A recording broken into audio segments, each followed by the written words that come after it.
Hello, this is Candy with eyes2jesus.blogspot.com and Candy the Preacher on Instagram. Make sure you put an underscore between each word. My name is spelled C-A-N-D-Y. So I know I have been MIA for quite a while from YouTube, and that's for a couple of reasons. First of all, November and December are very busy months for me because Thanksgiving and then New Year's Day, January 1st, and New Year's Eve, December 31st. I mean, those are always busy days for my family. Those are huge holidays in my family. So we have quite a gathering, a lot of feasting, and a lot of fun. And then furthermore, in the end of November is also my husband's and I wedding anniversary. So in this past November, we just celebrated our 27th wedding anniversary, so that rocks. But furthermore, there has been some type of cold involving a cough that's been going all around the state here. And all four of my kids got it. I got it. My husband is a magical, impervious person to it. So even with everybody coughing around him, he never got it. But it's a cough that lasts and lingers, and we're talking weeks to months. So I've had a cough going on for about a month now. It's pretty under control. There's no infection. There's no contagion. It just seems to be recovery taking a long time. But you know, thank the Lord, I am doing good. I have had some preaching engagements once I was past the contagious portion, and you know, I just had to bring throat spray and utilize that. So throat spray and prayer, and I've been able to get through my preaching engagements. I have a lot more coming up as we're at the beginning of the new year, so I'm going to work with that as well. But yeah, so, you know, there's been a cough, and, you know, who wants to film, especially when you're in the middle of it and you have to, like, keep stopping the video to cough all the time, right? And then, so, of course, you know, I got behind on regular life. So regular life takes precedent over YouTube, as I'm sure you understand. But here I am to show you my planner setup for 2025. I have been working on it through the whole month of December. You can see some of the progress and some of the things I was considering with it, and how I made my dividers and such on my Instagram, on some reels and some pictures, if that interests you. But since this is my first planner tour of the year, this will, as always, be my most extensive and detailed. So I will try to tell you where I got things, and how I made things, etc., and show you how I have things set up.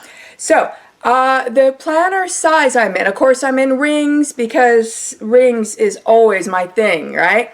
And then the size I am in is Franklin Covey compact size. Now, recall Franklin Covey compact size has the same holes, fits the same rings as Filofax personal size, but the pages are wider. They're basically the same length, the same height, same tallness, right? But they are wider. They are not as wide as personal wide. The Franklin Covey Compact is about right in between personal size width and personal wide width. And about in between that is the Franklin Covey Compact size, which I just love. It's fabulous. And the planner cover that I am in is this beauty. This is a Franklin Covey Compact Size Planner. This is the Thalia. Not sure if that's how to pronounce it, but that's how it looks. Excuse me. And the Thalia currently is available in two colors. We got this pinkish purple color. I call it pinkle. I think they call it water lily. And then they also have a light blue color. I'm not sure what they call it. But it's a compact zip around, gold hardware, so gold zipper, gold rings, etc. And the compact size comes with 1-inch rings. Well, if you know me, you know what was the very first thing I did once I got this? I put in bigger rings. So I removed the 1-inch rings, and what I have in here currently is semi-oval shape gold 1 1/3 rings. So I gave myself 1/3 of an inch more room on the rings.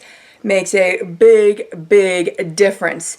And people always ask without fail where I get my rings from. Well, I have had Franklin Covey binders for years. I mean, I think one of the first ring planners I got in the 90s was Franklin Covey.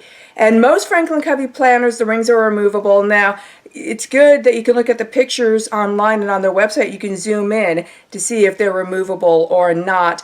They're held in with hex screws. So you need an Allen wrench to change out rings, size 2.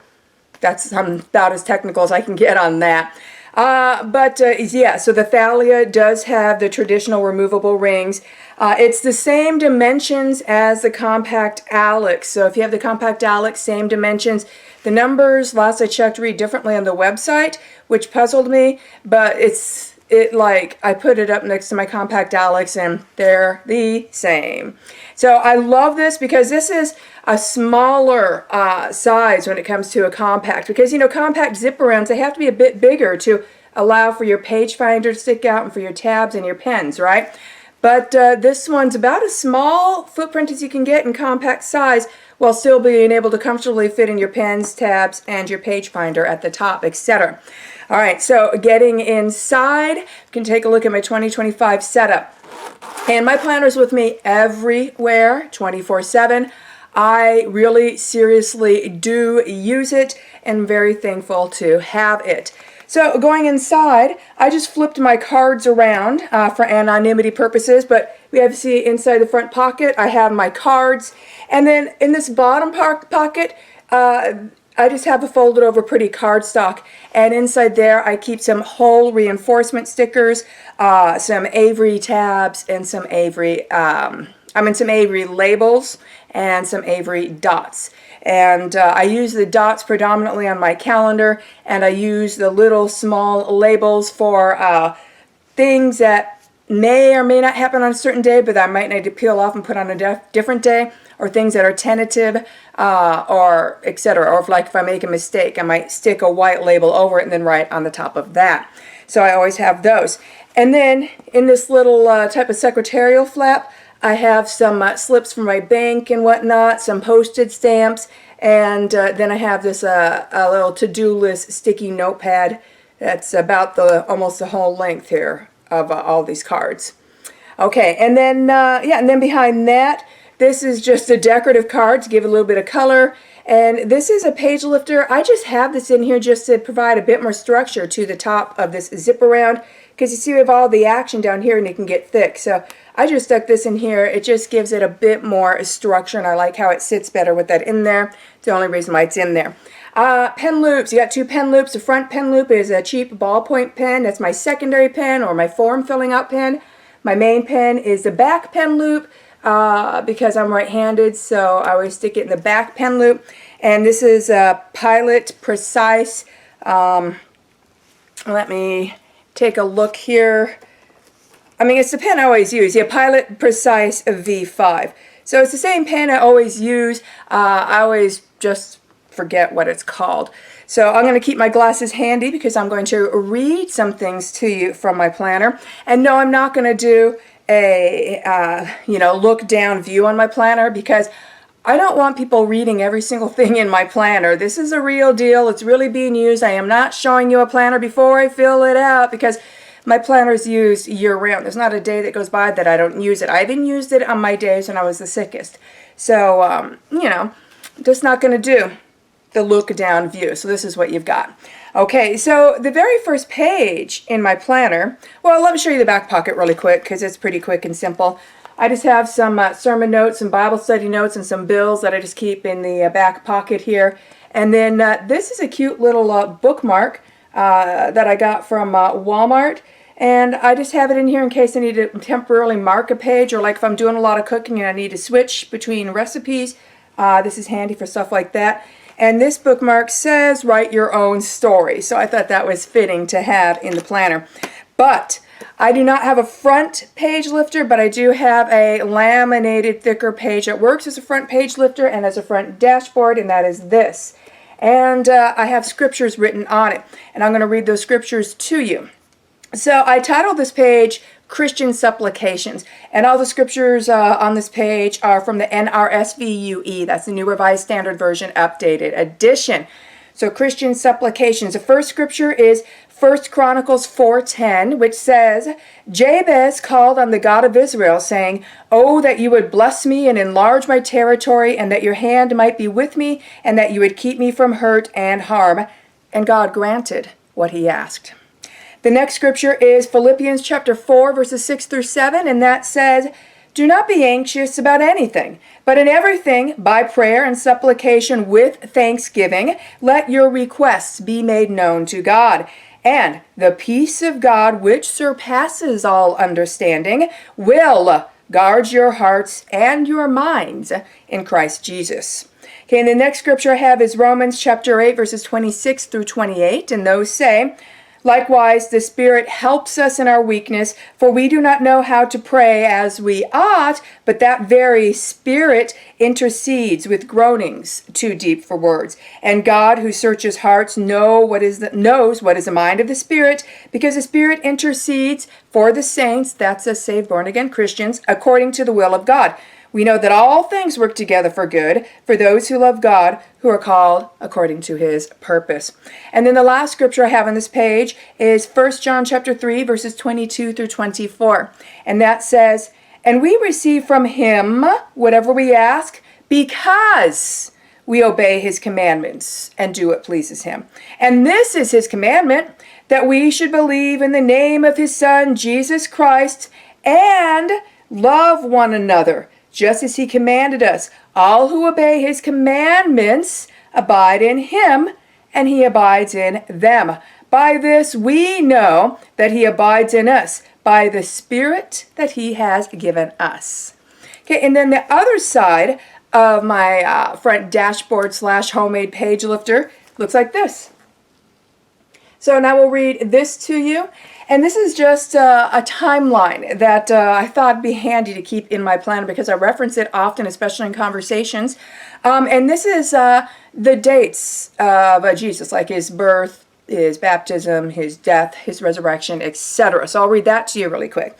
So Bethlehem star, September 10th, 3 BC, as can be viewed in Stellarium. That is an app where you can fast forward and rewind positions of stars. So as viewed in Stellarium, you have to set it to the year -2, which is the same as 3 BC. And you see the star in the constellation Leo's Heart. It is a Jupiter and Regulus close conjunction, Jupiter being the king planet, Regulus being the king star in Leo's Heart. And that occurred on the Jewish Feast of Trumpets. Okay, next. Star at its rising, leading to Jesus. So the most accurate Bible translation on that I've read is Matthew 2:9 in the Lexham English Bible. That occurred on September 19th, 3 BC, on the Day of Atonement. Jesus' birth, September 29th, 3 BC, as can be viewed in Stellarium. Again, you set the year to -2, where Venus, look at Revelation 22:16, where Venus is exiting Virgo's womb. That occurred on the Feast of Tabernacles. And John 1:14 says, And the Word became flesh and did tabernacle among us. Jesus was born during the Feast of Tabernacles on or around September 29, 3 BC, not in December. Jesus' baptism, September 29, 27 AD, that occurred on the Feast of Trumpets on Jesus' 30th birthday. And you can read about that in Luke chapter 3, verses 21 through 23. So the Feast of Trumpets and the Feast of Tabernacles were both pretty close to each other, and they would move around throughout the years. So when he was born, it was on the Feast of Tabernacles. Then when he was baptized, that was on the Feast of Trumpets. Okay, so then Jesus' death, Wednesday, April 25th, 31 AD, on Passover. And 1 Corinthians chapter 5, verse 7 says, For Christ, our Passover lamb, has been sacrificed. So as you see, there's no such thing as Good Friday. You'd have to call it Good Wednesday because Jesus died on a Wednesday. And that's the only way it works for him to have been in the tomb for 3 days. And furthermore, that's the day it lands on. And how does 3 days in the tomb work? All right, so I have written here 3 days in the tomb. Jewish days are evening to evening. Day 1, Wednesday evening to Thursday evening. Day 2, Thursday evening to Friday evening. Day 3, Friday evening to Saturday evening, which begins the Jewish Sunday. He rose before sunrise on Sunday. Okay, and then the last date I have in here is Jesus' resurrection, which occurred on April 29th, 31 AD, and that occurred on the Feast of First Fruits. 1 Corinthians chapter 15, verse 20 says, "But Christ has indeed been raised from the dead, the first fruits of those who have fallen asleep or died." Now, Resurrection Day is not Easter. Sometimes they coincidentally fall on or near the same day, but Easter is a pagan holiday that had been celebrated for centuries. And in that year, the year of Jesus' resurrection, Easter was on April Fool's Day. It was on April 1st, 31 AD. Jesus didn't resurrect April 1st, 31 AD. He resurrected April 29th, 31 AD. So that's what I have here on the back of this page. And I have a picture of this page, or actually a bigger printout of it, on my Instagram. So if you want this page for your planner, you can go there if you want to copy it from there. Okay, so after that, I have several sheets of filler paper. All right, and this is Franklin Covey compact size filler paper, and this is where I write down things that I'm low on or out of that I'm going to want to put on my grocery list. And then I will have a designated office day each week. That is generally the day right before the day I plan to get groceries for the week. So one of the things I do during that office day, after paying bills and going through the budget and making my menu plan, is I make my grocery list. So I will go over everything that eventually gets accrued and written on this first page here, and then I will make my grocery list based on this, based on the meals I have planned for the up and coming week, and then I'll write my grocery list. I try to write it in the order of the aisles in the store of which I shop, so I can just get in there, get the groceries quickly, and then get right back out and continue on with my day. So I have several sheets of paper up front for that. So if I flip past those, we get to my dividers. So I have 5 dividers in here, and they are labeled home, recipes, budget, other, and plans, and they look like this. And I don't particularly like making dividers. These dividers I barely had to make. And I do have some reels and pictures on exactly how I made these dividers on my Instagram. But to give you a quick rundown, these dividers are thin plastic. They're not going to rip out. They're not going to fray. And because they're thin plastic, they don't take up too much bulk in my rings. And I got these for less than $6 on Amazon Prime, and they were overnighted to me. And it was originally 6 dividers, and they were originally in the A5 size. So then what I did was I just took a sheet of Franklin Covey paper, just like a sheet of filler paper like this, and I just placed it over the A5 size dividers where, you know, with the tab sticking out, of course, that already comes on the dividers. And then I just marked it, and then I cut out the divider smaller, and then re-punched it to fit into the compact. So it just took me like a few minutes to make the dividers. And then as for the labels, well, I have a label maker, so I just made up the labels really quick and stuck them on. You could also just write it on like little Avery labels with your handwriting, or you can use a Sharpie marker, a thin one, and just write directly on the tabs, however you want to do with that. And yeah, I think it's a cute color. I think it goes nicely with the binder. So I think that worked out really well. So that's how I have my 5 dividers. So first divider, labeled home. So this is my homemaking section. Now, you're not going to see anything regarding my kids generally in here because all 4 of my children are adults and living their adult lives. And I do have 2 grandchildren thus far from my oldest, for he is married. He's got 2 children. And they are now ages 3 and 4. And they were a lot of fun having over on this past New Year's Day for the feast. They played very nicely. They enjoyed the food, and it was a fun family gathering. So, inside my home section, the first page in there is my general cleaning page. This is just my general basic day-to-day cleaning that I have written out on what cleaning I do on what day. And then this is just continued on the back page. Then the next page is my deep cleaning and organization projects. And it's a fairly short list, things like cleaning light fixtures, spot cleaning walls, just things like that. And then the next 2 pages after that, we get into food. So I have my breakfast ideas and my lunch ideas, and these help me in figuring out my menu plan for each week, and then my supper ideas. And yeah, I just use a little flag to mark where I left off on there. It's like, okay, the last meal I had from the list was here. So when I use that list to help me make the menu plan for the next week, I know to start from where I have that little flag. So that's what I use those for. Now the page after that, this is my Thanksgiving and New Year's menu. I host Thanksgiving and New Year's most years, so I usually do 99 to 100% of the cooking. This year I did 100% of the cooking, so these are the menus for that. And they rarely change, maybe every several to 10 to 12 years. We'll tweak it a little bit, but when you stop making something, someone is going to be upset about that, because there's going to be someone that's the thing they look forward to each time, right? So, you generally find over the years you want to make the same things. That's what everybody's looking forward to. That's what they're used to, and that's what they're excited to come for. And then the page after that is just a written out page on filler paper, and that is my menu plan for the week. So I just write down, breakfast and lunches is usually just me now, so I just keep it nice and simple most of the time. And then I usually pack my husband's lunch for him to take to work. And then dinner, it could be for 2 or more people each night. So, that's the stage of life that I'm in. So my menu plan's not very extensive, and I don't have to do a whole bunch of cooking.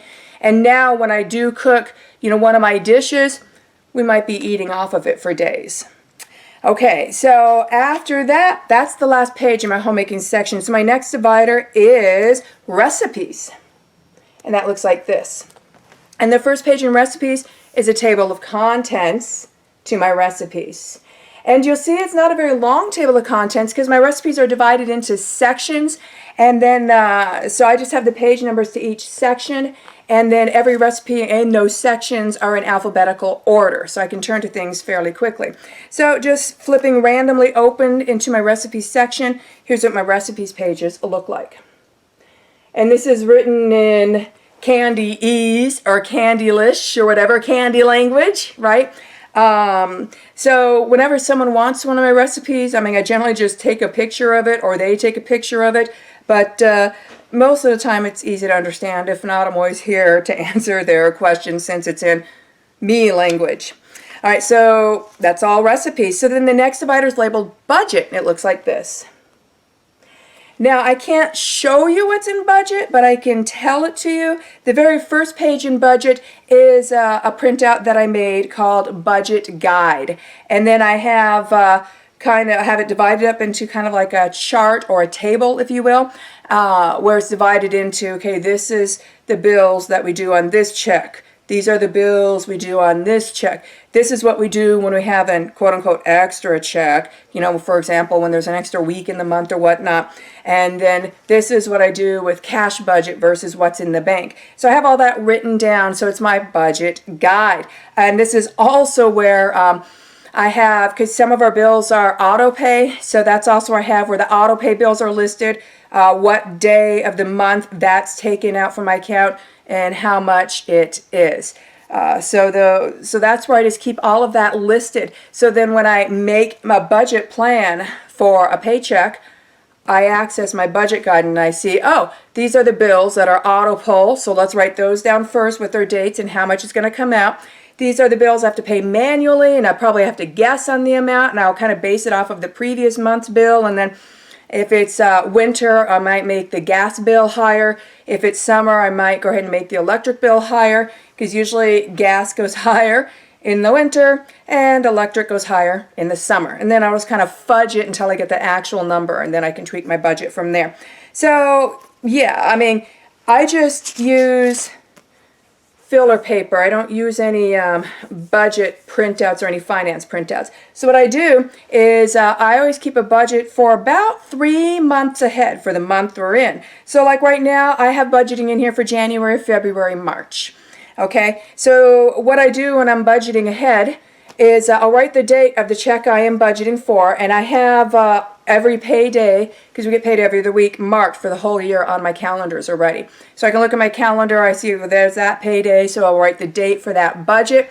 I'll then look at that area of the calendars or appointments, anniversaries, birthdays, vacation, company coming to visit from out of state, etc., within the window of that check. And then I will go ahead and think, okay, well, we're probably going to do such and such and such and such. I'm going to need this much money for it.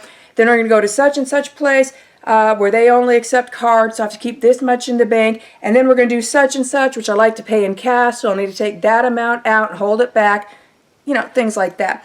So, and then I will write down those special things and how much I think they'll cost. Down, under the date that I write. And then I will write down, again, looking at my budget guide, okay, what are the bills that are assigned to that check? And when are the auto pays on the dates that they're going to pull, etc. Write all that down, then anything extra that we're doing or any project or anything we're saving up for. And then I will just think upon the average paycheck we get that doesn't have overtime, and I budget off of that. And then whenever we have overtime, well, then that is extra that we get to work with. I always budget just for non-overtime checks. But thankfully, my husband tends to get overtime, especially at the end of the year and the beginning of the year. And so that's always fun to maybe add that to savings or use that to go do something special or fun or spontaneous, etc. Okay, so my next divider is labeled Other. And it looks like this. Okay, so inside Other, just like with recipes, my first page is Table of Contents, which looks like this. And then this messy sticky note here on the inside of the divider, what that's for is I program text shortcuts into the keyboard on my phone of scriptures. So, for example, if I'm witnessing to someone online and I want to quote to them John 3:16, I have it programmed in my phone. I just got to type JOHN 316, boom, and then the whole verse of John 3:16 will show up. So I don't have to copy and paste between a Bible app and then going back to wherever I might be witnessing to someone. I can just type it in. So I just have my main text shortcuts written here, and if I look at the shortcut, then I know what it's a shortcut for, like John 3:16, JOHN 316. Nice and simple, but I have them here because some of them can get a little bit trickier, like if someone had just gotten saved and prayed and we're doing this online, then I have, well, here's the general thing that I'm going to say in some scriptures after they get saved, and for that shortcut, that one's one that's harder to remember. It's NEWCR for New Creature in Christ. So I just keep that there. I have them memorized, but if my mind goes blank, I've got my little list. So yeah, in my other section's in two parts. The first half, the pages are numbered and goes with the table of contents. And what an other section is for things that you need to keep in your planner, but it might only be a page or two. It doesn't really belong in any of your other sections, and it certainly doesn't need its own divider for just a page or two, right? So I'll just read to you my table of contents so that you know what's in my other section in the first half, and that is gift ideas, stock list, perpetual calendar. That's, of course, where I write down, I have everybody's birthdays and special anniversaries written down.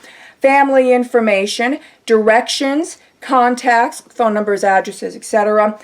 Codes, health, I might turn to health in a moment here, food, and then cars. And then cars is going to be, the VIN for our cars, current mileage, so we know when we need to do the next oil change, and license plate numbers, things like that. Things that, every once in a while you just suddenly need, like maybe at a parking meter or whatnot, so I can just flip in my planner and take a look.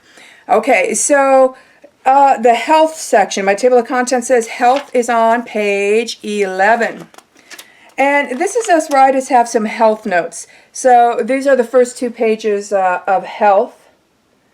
And then, so yeah, going over what's in health. This is just some health notes for me. I have notes in here on my progesterone cream dosage. I am perimenopausal and I am in mid to late now, so my dosages are changing up. information on how to clear up urinary tract infections, how to clear up ear infections, and then I have antibiotic information on amoxicillin, cephalexin, Bactrim, Septra, etc. I have notes on menorrhagia, which is a lady issue that actually is one of the leading causes of hysterectomy, but I learned a lot of stuff on how to stop it. So I have my notes on that in there. Whew, my voice is being a little weird. Like I said, upper respiratory system, including throat, windpipe, upper lungs, everything is still recovering. I also have information on here on SIBO. That's a small intestinal bacterial overgrowth. I had it a few years ago. I've also helped other people who have had it, so I have information on here and what I did for that. I have information on colds, flus, and related viruses. I haven't had a cold in years. And then I got this one. But this isn't rhinovirus. This is some other weird thing. But the common cold rhinovirus, I know how to catch it early and how to treat it so that it stays really mild and really short. It's not even really counted as a cold. This thing I got, I don't know what it is. I mean, you know, we've had tested. It's not COVID. It's not SARS. It's not influenza. It's just something that is a long-term cough. And I mean, I'm talking, my oldest developed pneumonia from it, and my youngest developed bronchitis from it. So whatever this cough is, it's annoying. But I've been treating it, by the way, with wild cherry bark syrup, and then with the occasional extra yerba santa pills as well. But yerba santa is in, generally should be in wild cherry bark syrup. So wild cherry bark syrup, if you're dealing with cough, it helps. Okay, and that's probably what's prevented me from going into pneumonia or bronchitis. The stuff tastes horrible, and that's why my kids didn't take it. I wish they did. I'm taking it, and I've actually, even though I still got the cough, and I've had it all December just about, and now we're into January with it, it's actually pretty mild compared to what I've seen with a couple of my children and with a whole bunch of people in town, and I attribute that to the wild cherry bark syrup. Okay, and then after that, yeah, and then I have my common cold remedy. That is my routine that I go through when I'm starting to contract just your typical standard rhinovirus and how I get past that. So, yeah, these are just basic, quick health notes just for me, keep in here so that, I mean, I have so much more in my head, but these are the ones that in the recent years I've come across most often, so I just have them written down there. All right, so this is all in the first half of my other section, right? So the second half of my other section, I just have a top page flag there. The second half, just extra filler paper. So it's also where if I am taking a class, a course, a seminar, etc., this is where I would flip to write my notes. So I would just go to my other section, go to this top page flag, and boom, I have blank paper to take notes. I also have extra filler paper here to add to grocery lists, my budget section, anywhere else that I need it.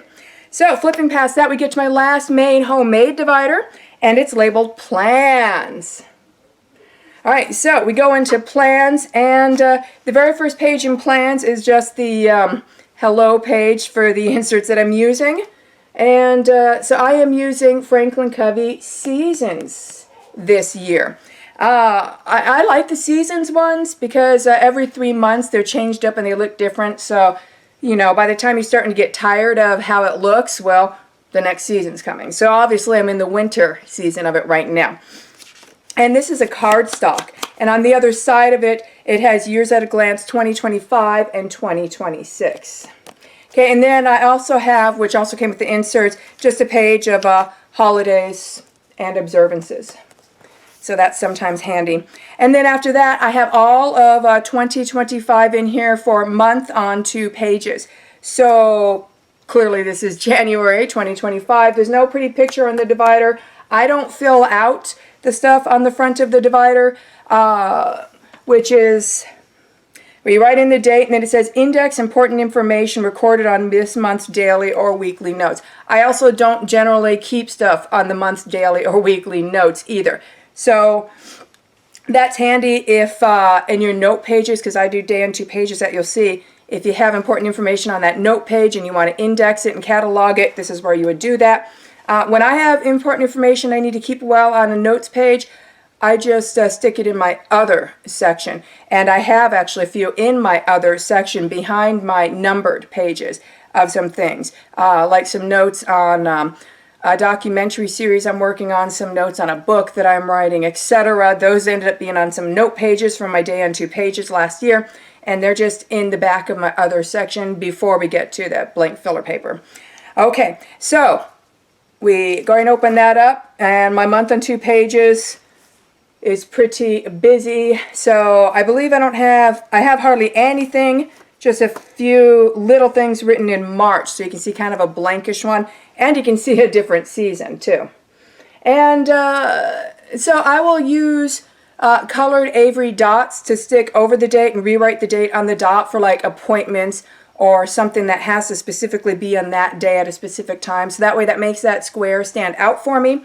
And then in the side column here is where you can put notes, and that's actually where I write down menstruation notes, because being in mid to late perimenopause, it's very important that I have some extensive notes on what I'm doing with my quote-unquote cycles, which in mid to late perimenopause, I'm basically cycling either every other week or every other month is currently how it's been going. So it's important to kind of track that and keep any notes on that might be relevant to my health later.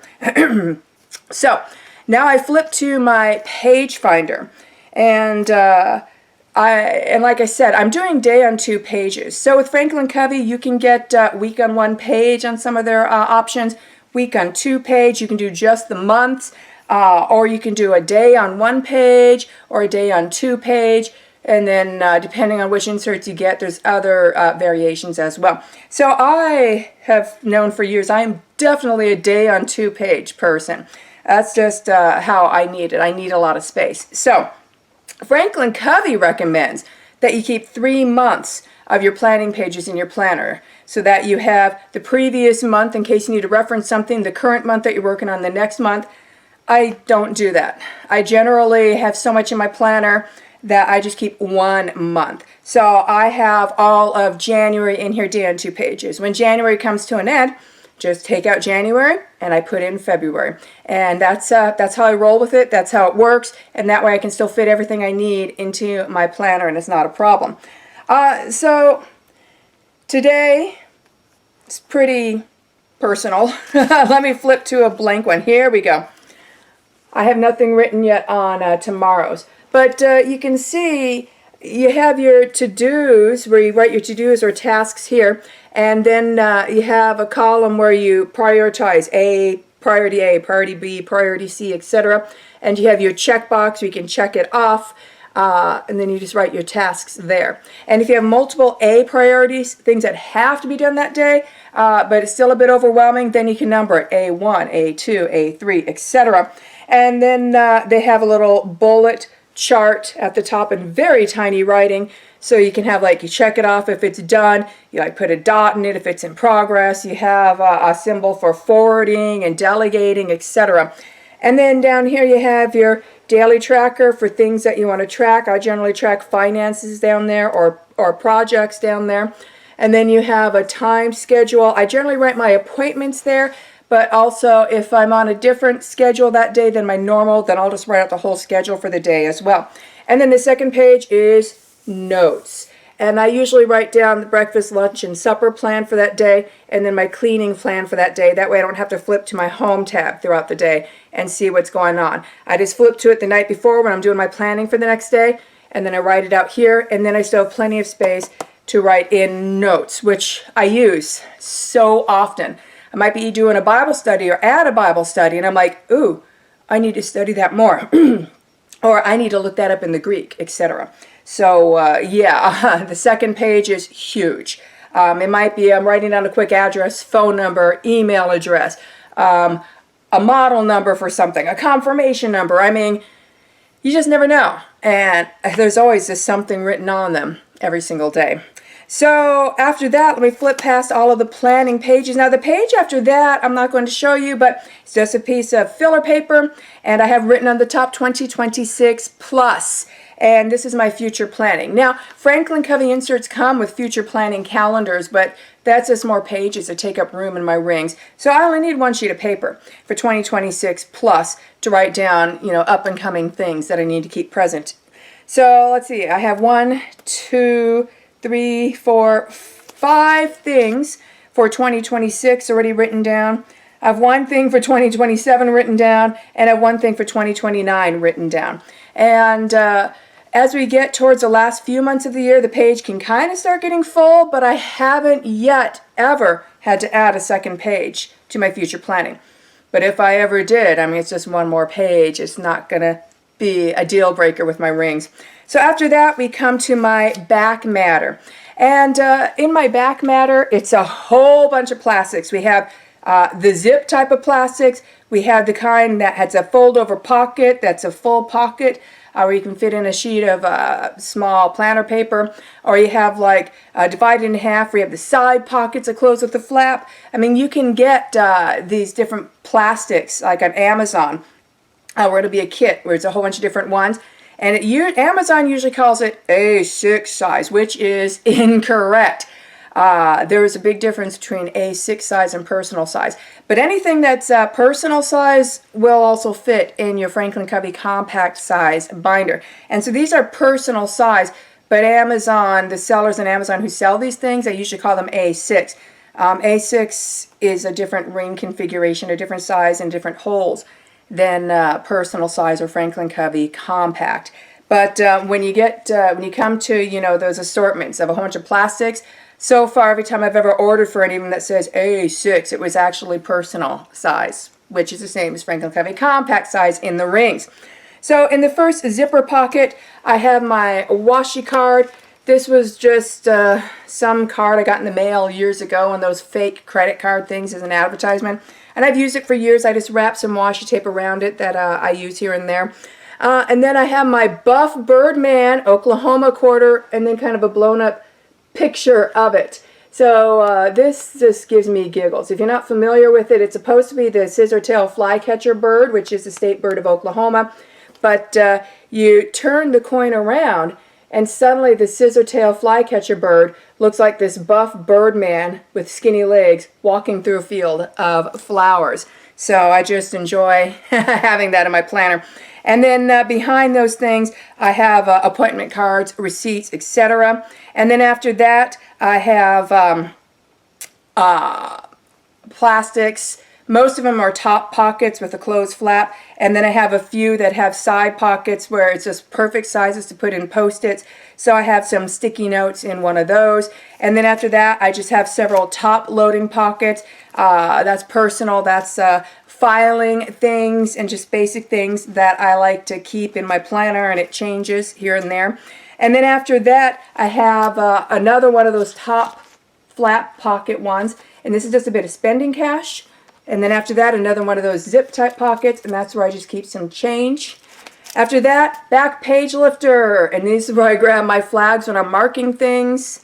And then another page lifter. And the only reason I have two page lifters here in the back is because there's so much in my rings that my just one page lifter, it starts bending. So you can actually possibly see this one's bending a bit. So I have a second one that reinforces it, and having two page lifters in the back, and the planner closes like a dream. So that is my 2025 planner setup.